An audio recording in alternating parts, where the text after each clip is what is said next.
অভয়ার ন্যায় বিচারের ক্ষেত্রে এই কিছু দাবি অপূরণীয় থেকে গেছে। তাহলে রাজ্যে পালাবদল হয়েছে, নতুন সরকার ক্ষমতায় এসেছে, অভয়ার মা কাকিমা তিনিও এমএলএ হয়েছে। কি কোথাও কি একটা ভাটা পড়েছে কি মনে হয় অভয় আন্দোলনে? বর্তমান সরকারের ভূমিকায় কিভাবে খুশি হতে পারবে না? 4 মাস অতিবাহিত হয়েছে, তারা বলেছিলেন যে 7 দিনের মধ্যে এই বিচার তারা দেবেন। সিবিআই এর প্রতি যে তদন্ত হয়েছে সেই তদন্ত প্রহসন ফাইল ওপেন হয়েছে কথা বলতে আমি রাজি নই। আজিকর কাণ্ডের 2 বছর অভয়ার ন্যায় বিচারের দাবিতে আজিকর মেডিকেল হাসপাতাল থেকে শ্যামবাজার পর্যন্ত মশাল মিছিল। অনিকেত মাহাতোকে পেয়ে গেছি যে 2 বছর কেটে গেল, মাঝখানে একটা সরকার পর্যন্ত বদল হয়ে গেল, কিন্তু নারী নির্যাতনের ঘটনার ক্ষেত্রে বা নারীর নিরাপত্তার ক্ষেত্রে কোনো পরিবর্তন কিছু দেখলেন? তাহলে আমরা যা দেখলাম সেটা হচ্ছে যে আরজিকর আন্দোলন হলো, আরজিকর আন্দোলনের মধ্য দিয়ে আমাদের কিছু দাবা কিছুটা মিটেছে এবং কিছু দাবি অপূরণীয় থেকে গেছে। সেই অপূরণীয় দাবির মধ্যে মূল দাবি যেটা, সেটা হচ্ছে অভয়ার ন্যায় বিচার। তাহলে রাজ্যে পালাবদল হয়েছে, নতুন সরকার ক্ষমতায় এসেছে, অভয়ার মা কাকিমা তিনিও এমএলএ হয়েছে। তাহলে এইখানে রাজনৈতিক পালাবদলের কোনো গ্যাপ আর ফাঁকা নেই, সমস্ত জায়গা পরিপূর্ণ হয়ে গেছে। তাহলে বাকি কি থাকলো? বাকি থাকলো সেটা হচ্ছে অভয়ার ন্যায় বিচার। তাহলে এই ন্যায় বিচারের প্রশ্নে যখন আমরা আসছি, তখন আমরা দেখতে পাচ্ছি নতুন সরকারকে আমরা যদি দেখি, তাহলে আমরা যেটা দেখতে পাচ্ছি সেটা হচ্ছে এটা যে তারা নানান প্রশাসনিক সিদ্ধান্ত নিচ্ছেন, পুলিশি তৎপরতা দেখতে পাচ্ছি, আখের ক্ষেত পাট ক্ষেত থেকে তারা টাকা বার করে আনছেন, তারা দুর্নীতিকে ধরে নিচ্ছেন এবং বিরোধী দল বর্তমানে যারা সরকারে ছিলেন তাদেরকে ভেঙে টুকরো টুকরো করে দিয়েছেন। তার মধ্যে তাদের মধ্যে তারা ভালো খারাপ খুঁজে তারা একটা প্রশাসনিক জায়গা তৈরি করতে চাইছেন। তাহলে এই সামগ্রিক জায়গা অত্যন্ত তৎপরতার সাথে হচ্ছে। তৎপরতার সাথে যেটা হচ্ছে না সেটা হচ্ছে অভয়ার ন্যায় বিচার। কেন এই কথা বলছি? একাধিক ব্যক্তি এই ঘটনায় জড়িত। তাহলে এই একাধিক ব্যক্তির এখনো গ্রেপ্তার একজনও হলো না কেন? সঞ্জয় রায়ের প্ল্যান। 2 হচ্ছে এভিডেন্স টেম্পার ইনভেস্টিগেশন হাসাবের কথা হয়েছে। তাহলে এভিডেন্স টেম্পার ইনভেস্টিগেশন হাসাবের ক্ষেত্রে যারা তৎকালীন প্রিন্সিপাল সন্দীপ ঘোষ এবং টালা থানার ওসি, যাদেরকে সিবিআই গ্রেফতার করেছিল কিন্তু চার্জশিট না দেওয়ার জন্য তারা ছাড়া পেয়ে যায়, তাহলে তাদের ক্ষেত্রে সাপ্লিমেন্টারি চার্জশিট এখনো আসছে না কেন?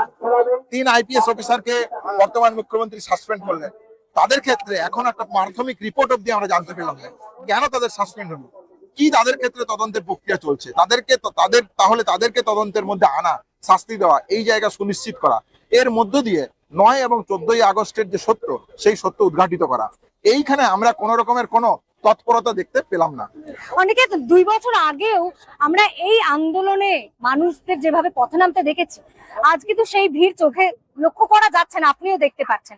কি মনে করছেন যেভাবে ভোটের ইস্যু হিসেবে এই ইস্যুটা মানে অভয় আন্দোলন মানে অভয়ার ইস্যুটাকে ইউজ করা হলো, সেটা থেকে কোথাও কি একটা ভাটা পড়েছে কি মনে হয় অভয় আন্দোলনে? না, যে কথাটা ভেবে দেখা দরকার যে অভয়ার ঘটনার ক্ষেত্রে আমরা যেটা বলেছি যে অভয়ার ন্যায় বিচার প্রয়োজন, এর মধ্য দিয়ে মানুষের মনের মধ্যে তৃণমূল সরকারের তৎকালীন সরকারের মধ্যে একটা ঘৃণার জন্ম হয়েছে, ক্ষোভের জন্ম হয়েছে এবং এই আন্দোলন আবার তাদেরকে প্রতিবাদ করার সাহসও জুগিয়েছে।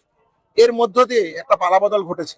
তাহলে এই পালাবদল হয়েছে এবং আপনি যদি আজকেও খেয়াল করে দেখেন, তাহলে এই দাবি নিয়ে পশ্চিমবাংলার মানুষ, সাংবাদিক, আপনারা যারা সাংবাদিক বন্ধু ছিলেন, বিভিন্ন বাসে ঘাটে আড়াই আলোচনায় আপনারা যদি যান, তাহলে আপনারা দেখতে পাবেন সবাই এই দাবিগুলোকে নিয়ে আলোচনা করছে। কোন জায়গায় বিচারের প্রহসনে পরিণত হয়েছে, বিচারের দীর্ঘসূত্রিতা হয়েছে, এই নিয়ে পশ্চিমবাংলা সহ ভারতবর্ষের আপামর জনগণ ওয়াকিবহাল। এটাই হচ্ছে এই দাবির শ্রেষ্ঠত্ব, মহত্ব, এই আন্দোলনের মহত্ব, যে আমরা সত্যটাকে সুপ্রতিষ্ঠিত করতে পেরেছি, যে আমরা এটা চাইছি। এইখানে কোন রকমের অ্যাম্বিগিউটি, কোন রকমের দ্বিধা নেই। কিন্তু আবার একদল এই আজকের কালের মধ্যে দেখতে পাচ্ছি তারা বলতে চাইছে সিবিআই যে কথা বলেছে তার চার্জশিটে, তারা বলতে চাইছে এই ঘটনায় একজনেই জড়িত, সে হচ্ছে সঞ্জয় রায়। যৌন লালসায় একমাত্র কারণ যে জায়গা থেকে এই ধরনের ঘটনা ঘটানো হয়েছে। কিন্তু সিএসএফএল এর report, postmortem report, DNA report, MIMB report এ কথা বলে না। আমরা যেটুকু দেখেছি সেই জায়গা থেকে এ কথা পরিষ্কার নয়। তাহলে এই দাবিটা আপামর জনগণ এখনো কলকাতার শহর বিভিন্ন জেলাতে যেভাবে সুপ্রতিষ্ঠিত করছে, তুলে ধরছে, তার মানে তো এটা পরিষ্কার যে তাদের মনের মধ্যে এখনো অভয়ার ন্যায় বিচার নিয়ে অপূরণীয় যে জায়গা, সেই জায়গা নিয়ে তারা আন্দোলনে সামিল হচ্ছেন।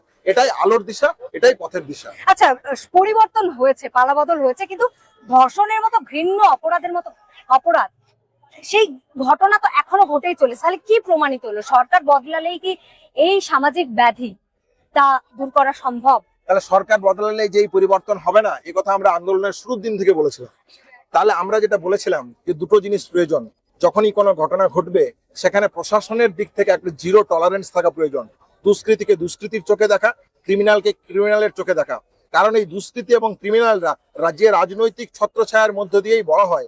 তাহলে এই রাজনৈতিক ছত্রছায়া না রেখে আইনের শাসন সুপ্রতিষ্ঠিত করা, এটা এক। দুই হচ্ছে, আমরা যারা এই আন্দোলনে, লড়াই আন্দোলনের মধ্যে আছি, বিভিন্ন নাগরিক কমিটি পাড়ায় মহল্লায় তৈরি হয়েছে, তাদের দিক থেকে যেটা উচিত যে পাড়ায় একটা সার্ভাইলেন্স তৈরি করা, একটা প্রতিরোধ গড়ে তোলা। কারণ একজন মানুষ রাতারাতি ধর্ষক হয় না, একজন মানুষ রাতারাতি ক্রিমিনাল তৈরি হয় না। তাহলে বিভিন্ন একটা রুচি সংস্কৃতির মধ্য দিয়ে এই মানুষগুলো ক্রিমিনাল হয়, এই মানুষগুলো ধর্ষক হয়। তাহলে এইখানে একটা প্রতিরোধ, একটা সার্ভাইলেন্স রাখা প্রয়োজন আছে। এই দুই পক্ষের মধ্য দিয়ে এই সমস্যার সমাধান সম্ভব। তাহলে প্রশাসনের দিক থেকে আইনের শাসনকে সুপ্রতিষ্ঠিত করা, ডেমোক্রেটিক সিদ্ধান্তকে সুপ্রতিষ্ঠিত করা, এই সার্ভেলেন্স রাখার জন্য নাগরিক সমাজের উপর আইনি ব্যবস্থা নেওয়া, প্রতিরোধের মুখে ফেলা, নানান থ্রেট কালচারের মুখে ফেলা, এই পরিবেশ কখনোই কাম্য নয়। তাহলে গণতান্ত্রিক পরিবেশ রাখা আর একটা সার্ভাইলেন্স রাখা প্রয়োজন। আচ্ছা, আরজি করের ন্যায় বিচারের ক্ষেত্রে পূর্বতন সরকারের ভূমিকায় আপনারা খুশি ছিলেন না, বর্তমান সরকারের ভূমিকা কিভাবে দেখছেন? বর্তমান সরকারের ভূমিকায় কিভাবে খুশি হতে পারবে? 4 মাস অতিবাহিত হয়েছে, তারা বলেছিলেন যে 7 দিনের মধ্যে এই বিচার তারা দেবেন।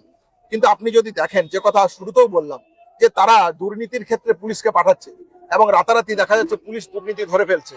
তারা পাট গাছ থেকে, পাট বাগান থেকে টাকা বার করে আনতে পারছেন, আম বাগান থেকে টাকা বার করতে পারছেন, দুষ্কৃতি ধরে আনতে পারছেন, এত বড় রাজনৈতিক দল তাকে ভেঙে টুকরো টুকরো করে দিতে পারছেন।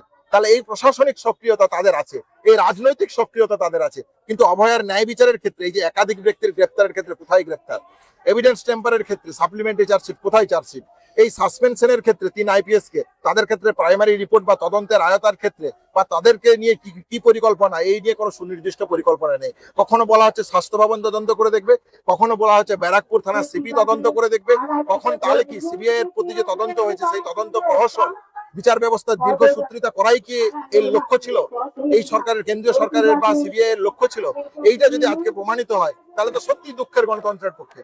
তাহলে এই সক্রিয়তার কথা যদি বলতে হয় বা এই সরকারের কাজে খুশি করার কথা বলতে হয়, এখনো অব্দি প্রয়োজনীয় পদক্ষেপ দেখতে পাই না।